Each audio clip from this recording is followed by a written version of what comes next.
के लोग कान खोल सुने, पूरी दुनिया के लोग कान खोल कर सुने, झांसी है हमारी है, हमारी है, हमारी है। जब तक तन में रहेंगे शेष मेरे प्राण, जब तक तन में रहेंगे शेष मेरे प्राण, कोई भी न छू सकेगा पुरखों की छाती को।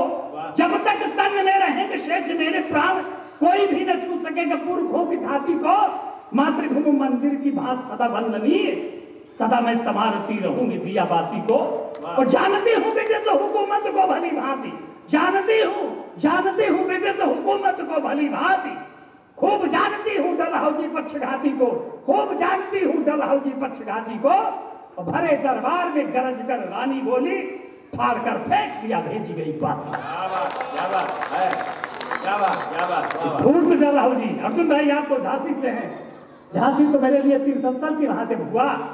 रानी कहती है कि धूर्त डलहौजी जाने कौन से मुगालते में शब्द चयन देखिएगा। अगर देशभक्ति की बात आ गई हो, रानी का स्वभाव केंद्रित करने में आ गया हो, तो अपने इस बाराबंकी के रामकिशोर तिवारी को अपना आशीर्वाद दीजिएगा मेरे बच्चों कि धूर्त डलहौजी जाने कौन से मुगालते में, धूर्त डलहौजी जाने कौन से मुगालते में मोड़ने का स्वप्न पाले बेगवान धार को। धूर्त डलहौजी जाने कौन से मुगालते में मोड़ने का स्वप्न पाले बेगवान धार को। शायद पता नहीं है उसने न देखा कभी अरिमुंड नासनी हमारी तलवार को। लंदन की एक एक ईंट को उखाड़ कर फेंक दूंगी और तोड़ दूंगी अत्याचार को। लंदन की एक एक ईंट को उखाड़ कर फेंक दूंगी और तोड़ दूंगी अत्याचार को। पापियों के शीश धड़ से उतार कर शीश कम कर दूंगी इस पृथ्वी के भार। अच्छा लगा आपका सुनना। ये सौभाग्य मेरा इस पुस्तक का लोकार्पण हुआ, श्रद्धेय डॉक्टर राधेश्याम तिवारी जी का आशीर्वाद वहां पर मुझे मिला। इस पुस्तक की भूमिका लिखने का भी उन्होंने सहयोग किया। एक बार जोरदार तालियां उनके भी सम्मान में चाहता हूं। काल का भी काल यदि आएगा समर भी, रानी की उद्घोषणा, रानी का शौर्य। आप मना रहे हैं 75वीं, आप अमृत महोत्सव मना रहे हैं देश का, ये छंद तो यहाँ पर होने चाहिए। काल का भी काल यदि आएगा समर बीच, रानी कहती है काल का भी डलहौजी सुन, काल का भी काल यदि आएगा समर बीच, वो भी हमारे रण कौशल को जानेगा। काल का भी काल यदि आएगा समर बीच, वो भी हमारे रण कौशल को जानेगा। चुन चुन कर यमलोक उन्हें भेज दूंगी, सामने उतर कर जो भी रण ठानेगा, सामने उतर कर जो भी रण ठानेगा, भुनगों की भांति कायर फिरंगियों को मसल। 15 वर्षों में एक बार मेरी अनुपस्थिति किसी विशेष कारण से हुई है, वरना प्रत्येक वर्ष आता हूँ। और मैंने तमाम कविताएं आपके बीच में सुनाई हैं, सरदार भगत सिंह, महाराणा प्रताप, चंद्रशेखर आजाद और भी तमाम सैकड़ों छंद मेरे हैं, वो मैंने सुनाई हैं। इस बार कोरोना काल में मुझे भी कोरोना हुआ और मैंने 2020 में एक प्रबंध काव्य लिखा रानी लक्ष्मीबाई पर। इसमें 7 सर्ग हैं। मेरी इच्छा हुई, गुरुदेव से मैंने निवेदन किया था कि चूंकि महाविद्यालय के लोग रहेंगे, गुरुजन रहेंगे, छात्र रहेंगे, तो कविताएं तो और भी तमाम होंगी, भले ही कम तालियां मिलें, लेकिन अगर अपने प्रबंध काव्य से मैं कुछ गुरुजनों को सौंप सकूं तो मेरी बड़ी हार्दिक इच्छा थी। मेरा मन हुआ कि इसमें से कुछ छंद आपके बीच में पढ़ता हूं।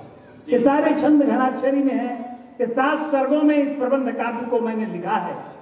आपके आशीर्वाद से इस किताब को लिखने के लिए तमाम रानी लक्ष्मीबाई के किले, उनकी भूमि, बनारस, जहां जहां से वो जुड़ी रही, ग्वालियर को देखा और उनके अवशेषों का वहां के लोगों के साथ बात करके जो बात आई, तमाम किताब, वृंदावन लाल वर्मा की झांसी, तमाम किताबें पढ़ी और कुछ कल्पना जो होनी चाहिए। अगर आपका आदेश हो। हमारे बाद आदरणीय पथिक जी हैं और उसके बाद में बिहारी लाल अंबर जी हैं, एक काव्य पाठ करेंगे, सुन लीजिएगा। मैं चौथे सर्ग के कुछ छंद आपके बीच में सुनाता हूँ, मंच भी सुने। सभी कवियों के लिए मैंने तालियां बजवाई हैं, तो कोई मोबाइल न देखे थोड़ा, अगर क्योंकि पहली बार पढ़ूंगा, सारे छंद याद नहीं रहते, तो मैंने 10-12 छंद याद किए। आप जानते हैं प्रमोद जी के साथ साथ कुछ उतार कर जेवरात सौंप दिया था। चलिए छोड़ करके मैं युद्ध स्थल के कुछ 2-4 छंद सुना देता हूँ, वो भी मैंने याद किए हैं, मुझे याद है अगर मैं भूला नहीं। रानी युद्धस्थल में जाती है। 7 दिन तक अंग्रेजी सेना पड़ी रही किले के बाहर। इतिहास में लिखा हुआ है, कोई बाल बांका नहीं कर सका किले का। लेकिन देशद्रोहियों की इस देश में कमी नहीं रहती। एक दूल्हा राव नाम का व्यक्ति को धन और पद की लालच में अंग्रेजी सेना से मिल बैठा। उसने किले का गेट खोल दिया। सारी सेना, सारी मिलिट्री किले के अंदर प्रवेश कर गई। सारी सेना ढूंढ रही है। उसका सेनापति कह रहा है, रानी लक्ष्मीबाई को जिंदा या मुर्दा लाओ। मैं रानी लक्ष्मीबाई को जिंदा या मुर्दा चाहता हूं। रानी का वेग, रानी का शौर्य अगर सामने आ गया हो, और भारतीय नारी का स्वाभिभक्त रूप से आ गया हो, देशभक्ति का, तब बताना मेरे मित्रों की मेरी लेखनी कहां तक सफल हुई। पूरी मिलिट्री ढूंढ रही है रानी को। रानी घोड़े पर चढ़कर आती है। एक शब्द चित्र बनाता हूं, एक कविता का बिंब आपके सामने देता हूं।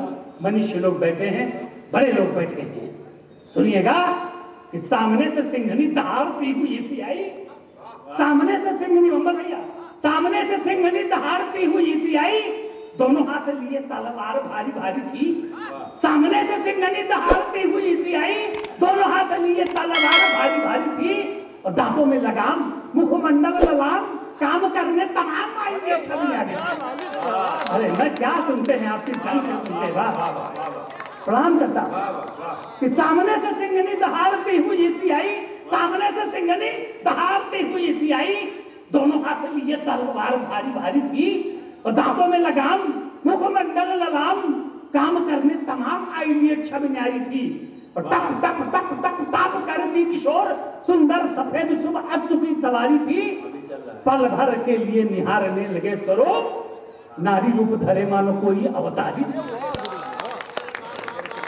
समर के बीच मानो बिजली चमक गई। समर के बीच मानो बिजली चमक गई। चारों ओर तेज पुंज राशि छितर आई है, और साथ